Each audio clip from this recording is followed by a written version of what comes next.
Hi and welcome to this video of the Simplified opening series. In this video I would like to demonstrate one universal and quite a good way of dealing with the Pirc and Philidor first two moves, d6 and knight f6. Curiously enough, this setup actually was very much liked by the unfortunately recently deceased 10th world champion Boris Spassky. So even though I won't particularly be quoting Spassky's games in this video, you are more than welcome to check them because he played some very nice games with this line in the late 60s, early 70s. So let's see what I have in mind here. So after e4, d6, d4, knight f6. In fact, there are two universal setups here that I very much like. And even a more practical one to the one I will demonstrate in this video is the move bishop d3. So of course we know that the standard automatic almost move for everybody here is the move knight c3, defending the pawn, and then black can play the Pirc with g6 or the Philidor with e5. But I think the theory of these openings has developed quite a bit. So it makes sense to kind of cut it down and get the game into a direction that white prefers. So as I said, one of them is bishop d3, defending the pawn, and then intending against g6 to go with knight f3, and then depending on circumstances playing even c3, not developing the knight to c3. As with c3 and d4, the bishop on g7 will be rather limited. But I won't go into this setup here because it was thoroughly analyzed in my Chessable course 1 e4 Simplified. So I kind of gave a very good analysis there. So if you're interested, I would refer you to that course. So for this video, I actually will take a look at another very interesting and very universal setup, and which starts with the move f3. So f3 is solidly defending the pawn on e4, and then intending bishop e3, queen d2, and so forth. The good aspect here for white is that it's very flexible, and white can actually vary his setups. So after, let's say, bishop e3, queen d2, having waited with the knight from b1, white can very often go c4 and perhaps go into some sort of a King's Indian setup, or go knight c3, transposing to maybe a Pirc, but one where black has perhaps already committed himself to a short castle, for example, which would allow white attacking possibilities. So this flexibility of the setup makes it kind of tricky for the black player to react to it. So now after f3, black has quite a few options, but generally speaking, the main ones would be the move g6, typical for the Pirc, or the move e5, more typical for the Philidor. So these would be the main moves you could expect to meet, especially as the move knight bd7 doesn't really have an independent value because sooner or later black will play e5. The only, let's say, benefit of the knight bd7 connected with e5 is that after e5, black is not, let's say, risking the endgame after d takes e5 and queen takes d8. So these would be the main moves. I will now briefly mention some of the lesser, let's say, alternatives. For example, a move like c5 is perfectly possible, but again allows white quite a few, let's say, options. For example, a move like knight e2, cd4, knight d4, suddenly we are in the Sicilian, where instead of the standard knight c3, white has played f3. For example, if this is part of your repertoire, you can nicely trick people here. Another option, I mean, d5 is quite natural, but the point is that after, let's say, something like g6, if white goes c4, we will get some sort of a same-ish King's Indian. If you play that, it's great. If not, okay, maybe you want to play something else. So there are two promising lines here, I think. One is c3. This has been, in fact, been played by Spassky, simply keeping the center intact and then just continuing development. So let's say knight bd7, bishop e3, and okay, I said I wouldn't quotes Pasky's games, but actually this is one of his games. After e6, bishop d3, bishop e7, knight e2, castles, b6, knight d2, bishop b7, and now Spassky found a very nice plan here how to proceed. Knight g3 followed by f4. So it's now you can see probably from this position why I like this setup, because it's so compact in the center, so solid, and it basically that this guarantees against any counterplay black may have against white center.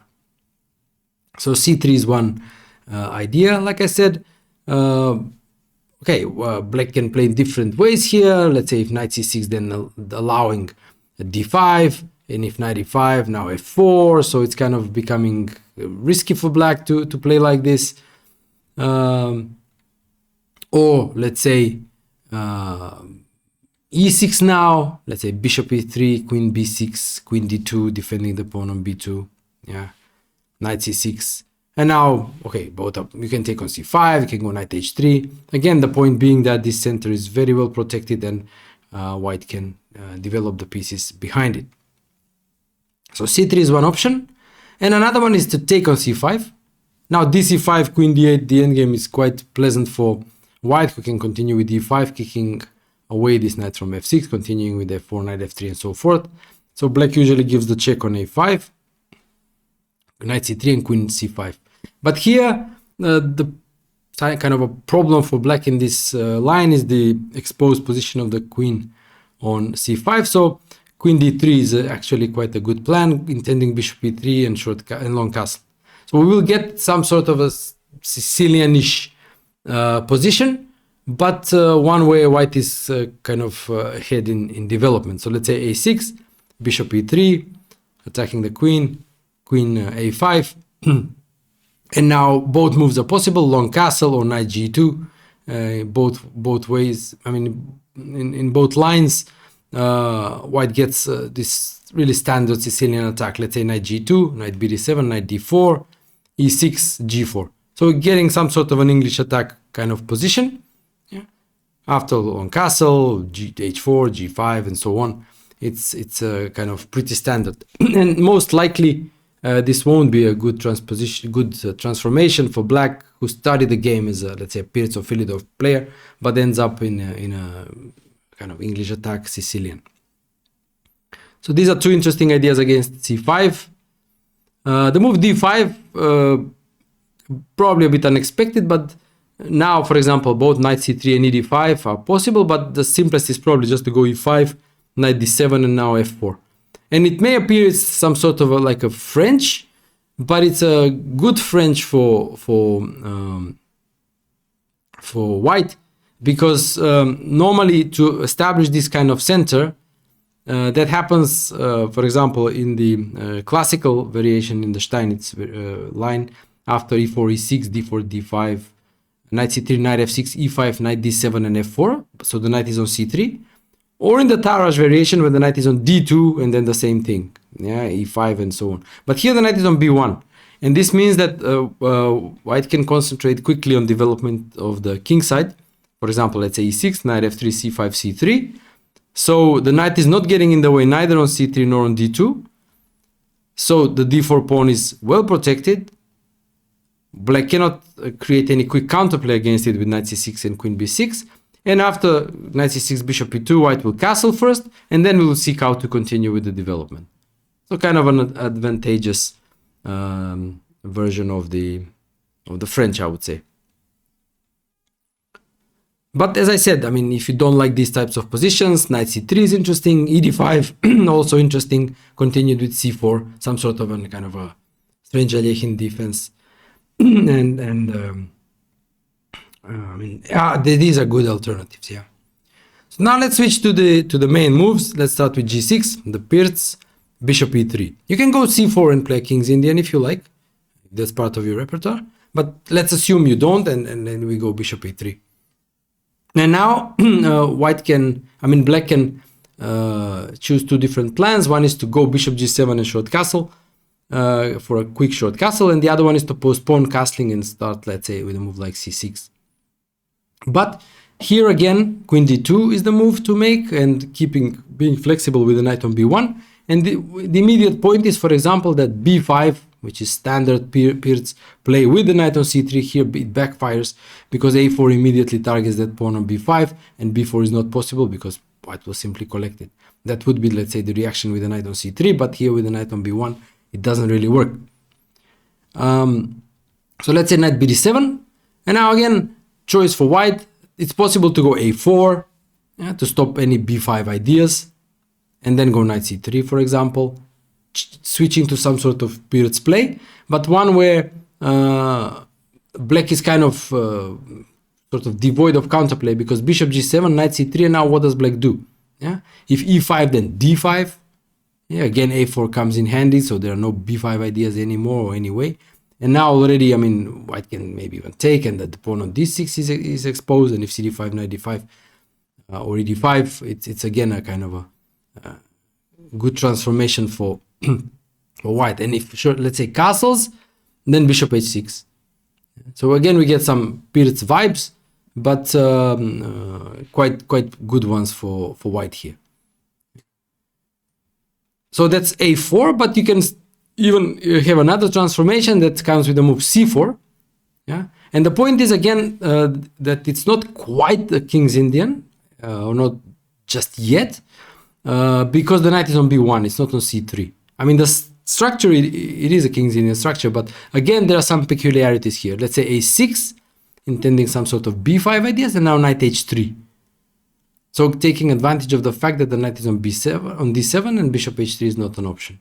Yeah, let's say b5, knight f2. Yeah, so the knight is, the g1 knight is normally in the same-ish, which is the same structure that we're having. It's a problem piece, but here conveniently white rerouted it to f2. This knight on d7 getting in the way. And also you can notice that this knight on b1 does not obstruct the queen's access to the e1 a5 diagonal, so b4 is not an option. And as we shall see, there is this very nice option of developing the knight to a3. So let's say bishop g7, bishop e2, castles, and now knight a3. The point is that this discourages black from taking on c4, because then knight c4 is very nice. Yeah, so the knight would be very nicely placed on c4. So this queenside expansion kind of loses its allure for black. And in case of something like e5 short castle, we're getting this kind of a structure that it does resemble the King's Indian, but it's not quite the King's Indian, especially as this knight is already on a3. And white can, of course, go d5 later on and play in standard King's Indian style, or keep the tension in the center. So let's say putting a rook on d1, and then at some point maybe seeking to take on e5, depending on circumstances, and keeping flexibility. So you see, it's very flexible, and it allows for different treatments of the position by white, and I think that's why it's a very unpleasant system for black to choose, I mean to fight against. Now let's go and check the plan with the quick castling, bishop g7, queen d2, short castle. But here again, transpositional possibilities. Let's say c4 would be likely the King's Indian, but again the knight is still on b1, so knight a3 ideas are still possible. Knight c3 would be the Pirc, and I would say this is a good version of the f3 line against the Pirc, because black has already committed the king to the king side. So quick bishop h6 can happen. But it's also possible to stay completely out of this theory by starting flexibly with knight e2. And now again, what does black do? c6, we already saw this. After, let's say, c4, we can get to the King's Indian type of structure. The knight is on e2, is not on h3 or f2. But again, this possibility of getting maybe knight ec3 played, or knight a3, knight c2 gives the position some sort of a more original flair. And in case of something like, let's say, c5, c5, again, various possibilities. Let's say knight bc3 would lead to a dragon. Yeah, I mean, again, a wild transposition, and I don't think it would be a much too pleasant one for the Pirc player. You can still go c3 Spassky style, but you can also go dc5. And after dc5, take on d8, rook d8, and c3. Again, taking advantage of the fact that the knight is on b1, so white can construct this b2, c3 pawn structure, limiting the activity of the bishop on g7, and this knight will likely go to a3, c4, a4, a5. Standard play on the queen side. And another move is e5, but here after knight bc3, now again taking advantage of the fact that the knight was flexible, and now we take the chance to develop it to c3, and now e4, knight e4 is a very pleasant, quite advantageous variation for white that can arise both from the Pirc and the Philidor, especially in the Philidor when black takes on d4 on move 3. But this is quite good for white simply because he has really straightforward way of just playing castles, bishop h6, and just pushing pawns. And the problem here for black is that the counter in the center with d5 doesn't work, as after e5, knight d7, bishop g5 is the strong move, attacking the queen. Queen e8, long castle. Now d5 is hanging, and after c6, f4, this is quite good position for white. Let's say f6 takes f6, knight f6, rook e1, attacking the queen. Yeah, queen f7 and bishop d3, and it's very good because white has various ideas like attack on the king side, h4, h5, maybe f5 at some point. And the problem is that c5 can always be met by knight f3, as the knight then slots in nicely on e5. So very good development for white, and no real counterplay for black on the other side of the board, because like I said, c5 runs into knight f3, knight e5. So this is the plan with bishop g7. Like I said, it's quite flexible for white, who can vary his approach with different structures and different setups. Okay, now let's turn our attention to the other main move, which is e5. And now white has a pleasant choice. One is the endgame, d5, d5, take on d8, king takes d8, bishop c4, attacking the pawn on f7. And this is a more favorable endgame compared to the one arising from the Philidor when the knight is on c3 and the pawn is on f2. The reason being that the change is in white's favor, because the pawn on f3 safely defends the pawn on e4. And the knight on b1 is not so well placed on c3, because in these symmetrical structures, it would rather go to maybe d2, c4 or a3, c4, provided the bishop is not there, yeah? This, for example, becomes obvious in this very popular line, bishop e6, f takes e6, yeah? As the knight will actually go to d2, c4, or a3, maybe a3 not because bishop a3, but it will land on c4 where it's very nicely placed. So it's better to stay on the knight that has stayed on b1 than being already on c3. Yeah. And now, okay, like bishop e6 takes bishop e3, and then the other knight is also very good in maneuvering to h3, f2, d3. d3 being the ideal spot for the knight in this structure, targeting e5, and also allowing maybe for advance on the queen side, c4, c5, b4. The knight can support it with knight d2. Then if the pawn is already on c5, can go to c4. Generally speaking, white's plan is to advance on the queen side, but remember the collocation of the knights. The knight from g1 goes to d3, and the knight from b1 will go to d2, and then depending, maybe even on b3 later on. Depends on circumstances. And the similar, king e8, bishop e3, okay. Now knight h3 probably will not happen because bishop h3 is a possibility, but even here the knight can go to e2, c1, d3, getting to the d4, to the ideal d3 square, the knight d2 can come. And again, white's plan is just to advance on the queen side. So it's a very pleasant endgame, and normally Philidor players try to avoid it in this version. But let's assume you don't want to play the endgame, you go d5. Yeah.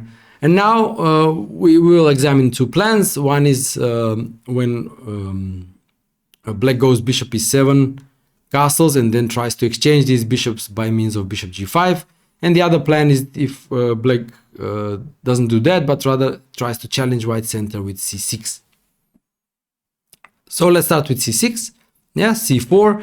Different move orders are possible. What's important for white is that this matters very little, as the pieces are developed to knight c3, bishop e3, bishop d3, knight e2. So very compact, and queen comes to d2. So very compact, very concentrated fighting force in the center, which we will see it allows white to play on both wings. So let's say bishop e7, bishop e3, short castles, and now knight c3. Yeah, all standard moves. And like I said, now the bishop is coming to d3, the knight is coming to e2. So it's a very compact, very smooth development, which allows white to play on both wings. So some illustration how the game can continue. Let's say a5, bishop d3, knight a6, knight g2, knight c5, and bishop c2, keeping the light squared bishop alive. Let's say cd5, cd5, knight e8. Yeah. So the threat is maybe to go bishop g5. Yeah. But even if the dark squared bishops are exchanged, white really has a very favorable sort of a King's Indian structure where black can't really create any attack on the king side with f5 because nothing really happens there, even if f4 is played, because white is just too quick on the queen side, maybe exchange taking on c5, maybe preparing a3, b4, depending on circumstances. But let's say the objectively best way to play is to go queen d2 to stop bishop g5 and prepare castling. Yeah, and if black insists, h6, short castle, bishop g5, f4 is very strong. And this gives you another idea like why this central cluster is so good, because apart from the natural play on the queen side, white can also play on the king side with this f4. Yeah, so now it's became, let's say, f4, knight f4, and then maybe bishop come to d4, maybe the other knight can come to d4. So it's a very dominating position for white on basically the whole board. Another way to play, for example, is to try to undermine the center with a6, b5.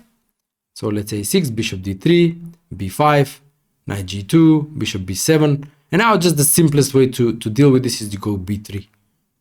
And the center is super safe. White will castle short, queen d2, yeah, and black is just left with this very passive bishop on b7. Yeah, so you just see how basically untouchable white's position is. So these are the plans more or less in the setups against c6, when black goes for this queenside attack or queenside play. And now let's check. Okay, before continuing, I should briefly mention that this is not good. Taking on e4, fe4, queen h4 check. Yeah, and black will take the pawn on e4, but that's all he's going to get. King d2, queen takes e4, knight c3, and this is already refuted. Yeah, I mean, there is no compensation for the piece. Let's say queen g6, queen f3, defending the pawn on g2, allowing for, let's say, bishop d3, f5, stopping bishop d3 in view of e4, but now it's just knight e2, bishop e2. And white will just continue to complete development, and there is no compensation for the piece here. So let's move to bishop e7, bishop e3, yeah. And now black can try the immediate plan with knight h5 and bishop g5, or do so after short castle. Yeah, both are possible. So again, short castle, let's say c4 now. Establishing this very strong center, yeah. Knight h5, intending bishop g5, queen d2, stopping bishop g5, h6. Now it cannot be stopped anymore, so knight c3, bishop g5, yeah. And now white has a kind of a pleasant choice, I think, because even though the bishops will be exchanged, white still keeps a better position thanks to the space advantage. So let's say knight g2, natural move, take on e3, queen g5. So black insists on exchanging pieces, and here white can choose whether to play an endgame or a middle game. So queen g1 is the way to play a middle game, not to f2, because then f5 can run into some issues like on the f file, but queen g1. Yeah, and then white will maybe just go g3, h4, start pushing back black's pieces. But the endgame is also quite promising. Take on g5, h5, g4, yeah, knight f6, h4. And the point is, after gh4, rook h4, white is better on both wings. Yeah, he has the standard, let's say, King's Indian play on the queen side, preparing c5, maybe let's say knight c1, knight d3, c5, knight b5 is also an idea. Yeah, the bishop will be developed, but white can also play on the king side with doubling the rooks on the h file, maybe going g5, maybe bishop h3 to exchange this passive bishop. So white can play on both wings, and black doesn't really have any counterplay. So it's, like I said, it's possible to play with the endgame, which is quite pleasant. So now let's check the plan, the immediate plan. Let's say knight h5, and here there is one subtlety that you should kind of likely remember.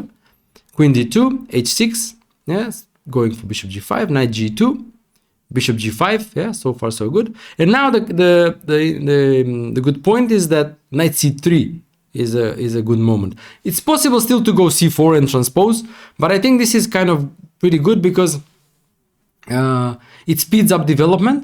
And the possible cue for you to remember this is that black spent so much time neglecting development, yeah. So knight f6, knight h5, bishop b7, bishop g5, h6, and so on, neglecting the development. So white speeds up his own development and tries to play for an attack on the king side, as we shall see. So let's say bishop e3, queen e3, queen g5. Yeah. Now queen f2 is perfectly safe because there are no f5 ideas. There is no rook on the f file, and white can continue g3, h4 just to push back the pieces. Bishop h3 maybe to exchange the passive bishop, and then at some point g4, g5 will happen with advance on the king side. After knight d7, let's say g3 is a standard move in these positions. Yeah, preparing f4, preparing h4. And a nice trap I would like to show you. After bishop e3, queen g5, queen f2, a5, let's say, standard move on the queen side, g4 is already good. Like I said, in these structures, white wants to attack on the king side, so this advanced g4, h4 is coming. Knight f4 is logical, but after h4, queen f6, take on f4, queen f4, g5, it transpires that the queen is trapped after knight e2. Yeah. So it's a kind of a very nice trap that black can easily fall into. So keep in mind this setup of pieces, yeah. Whereas if after g3 black goes knight b6, intending knight c4, yeah, h4, attacking the bishop, and it's a tactical justification is knight c4, bishop g5 counterattacks the queen. Yeah, so it's not very dangerous for white. Let's say knight d2, bishop d8, knight f1, bishop c7. Yeah, now the knight is kind of can take on g3, but then all these pawns will be lost, and king d7, king f1, king c7, g4. White is just a pawn up for nothing. Yeah. So after h4, bishop takes e3, queen takes e3, and now g4 is the threat. Yeah. So knight f4 is not possible because it's controlled twice. Knight goes back to f6 and g4, and this is the ideal for white. Black's pieces have been pushed back, and white is simply just castling long and just winning on the on the king side by pushing g5. Yeah, and later maybe knight g3, knight f5, f4 can follow up, and so on. So this was the game, I mean, up to here. Svidler Kismatulin from 2010. And okay, this is more or less what I wanted to say about this universal setup against the Pirc and the Philidor. The move f3 in a bit in memory of the 10th world champion, Boris Spassky, who recently left us. And I hope you liked it. I hope you enjoyed it. And if you did, then make sure you smash that subscribe button. I would really appreciate it. And if you like to support my work, please consider becoming a paid subscriber to my Substack. You can see the link above. And I would greatly appreciate that support.